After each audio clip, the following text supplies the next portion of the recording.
যাদের কিডনিতে পাথর হইছে, টাকার জন্য অপারেশন করতে পারতাছেন না, তাদের জন্য সুখবর। বিনা খরচে কিডনির পাথর, বুকের পাথর সরাতে সিলেট চলে যান।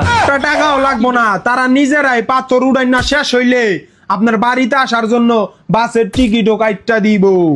জান্নাতুল বাকি মদিনায় অবস্থিত এমন একটা কবরস্থান যেখানে অন্তত 10,000 সাহাবীর কবর এবং আমাদের নবীর আত্মীয় স্বজনের কবর রয়েছে জান্নাতুল বাকিতে।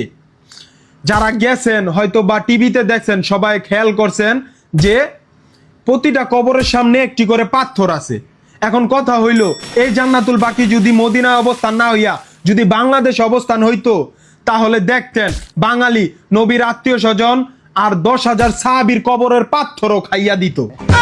জীবনে গাঞ্জাখোর দেখছি, গুলখোর দেখছি, পেটখোর দেখছি, মালখোর দেখছি, সুদখোর দেখছি, ঘুষখোর দেখছি, এই প্রথম পাথরখোর দেখলাম।